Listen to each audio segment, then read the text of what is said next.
Hi, everyone. Bob Black back with you. Another Webcam Chronicle. We're catching up this time with former Spider defensive end and all CAA standout Maurice Jackson, getting ready, hopefully, to head to an NFL camp here in the near future. Maurice, when we get things back to where we want them, certainly. First of all, thanks for joining us. Hope you're doing all right and staying safe and staying healthy. How are you and where are you?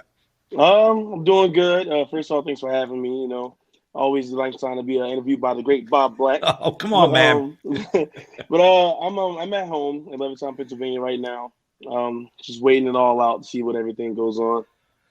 Tell us, catch us up on where you were before all of this happened, as far as your preparation, what you were feeling, what you were hearing, and then what you've had to do since the lockdown, since the quarantine. Well, beforehand, it was just all pro day preparation with the guys back in school. Obviously, I was a true senior, so I didn't have the opportunity to go train anywhere else. So I trained at school with a coach Ranks, which great job helping us all out there. But we were all feeling pretty good about pro day. Obviously, the COVID-19 shut that all down, but we were all feeling pretty good. Our bodies were in great shape. It's probably the best shape I felt like in a pretty long time. I felt like we were all going to have a really good pro day. And after the post lockdown, it's just a lot of trying to do the same thing with less resources. To be completely honest, still trying to run, just running our neighborhood. No weights, so old fashioned push ups and sit ups and things like that. But at this point, just trying to get the job done.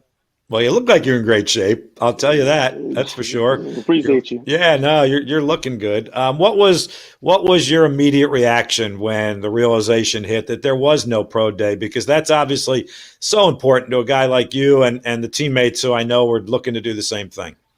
Not gonna lie, the immediate action was seriously 3 days out. Like you couldn't wait just 3 more days to just say, okay, now you guys can go home. But you know, all jokes aside, I understand how the seriousness of the lockdown and how it's going to help us get rid of the disease in the country. But I really do wish that could have just waited 3 days, just 3 days, and I'm sure I'm not alone on that. What have you tried to do now? I know some of the guys have some videos out. I'm sure you've got game footage out all over the place. What have you tried to do to make sure that your name is out there? I tried the virtual pro day, but I was gonna go back to Richmond to do it, and then they shut that down as well on campus at least. So at this point, it's just been me relying on my game footage and all the things that the teams have on me already. And just hopefully keep my name floating around. Well, you've certainly got some pretty good game footage. I mean, we know you've got the two scoop and scores. We know you got an interception. I guess 2 years ago you had the big game against Virginia, against an FBS opponent. How much do you want to make sure that's out there, that you can show that you could play at that high of a level against an opponent like a UVA? Obviously, I think that should be on the forefront. It was a good game. It was something that I think a lot of scouts most likely took notice to from the beginning. I'm just hoping that when they think of me, they think of those games that I've had like that. Knowing that I can do that at the top of the level. Against one of the best teams in the ACC at the time, or this past season as well. I just hope that's something that they think about. Hey, Mo, when those scouts ask, what are your best attributes, how are you answering that question? First thing that comes to mind is versatility. That's really been my biggest thing these past 4 years at Richmond is versatility, playing multiple positions, being able to do so year in and year out, and at least be productive in those spots. That's something that I always kept in the forefront of my mind when it came to football. Something I always thought I had the ability to do, and something I think I have the ability to do at the next level as well. And I think that's something that teams will definitely look into. And now it'll be nice to have, obviously, a person that can play multiple positions.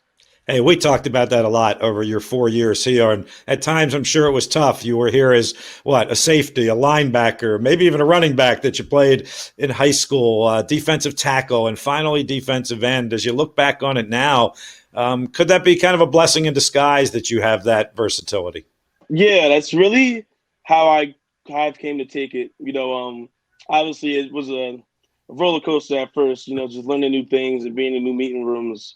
But at the end of the day, when I finally look back on it, it really was a blessing. To be able to do all of those things. And if I hadn't if things hadn't gone the way they had, then who knows if I'd be in the spot I'm in now. So I look back on it as a blessing and just grateful that it went that way. And if I got a chance to change it, I'd do the same thing.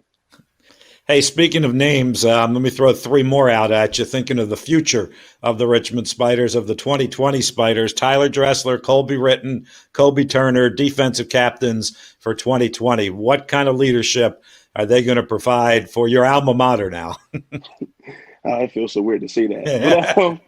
But, I think they're going to provide the type of leadership that you want.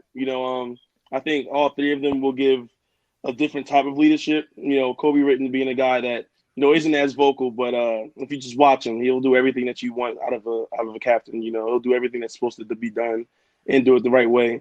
Same thing with Kobe Turner, who the last couple of years has been becoming more of a vocal guy.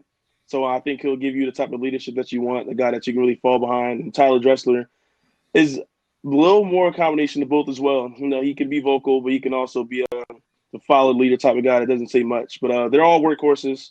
They all have experience now. They know what they're doing. I think the guys will be lucky to follow behind them as they go on this next season.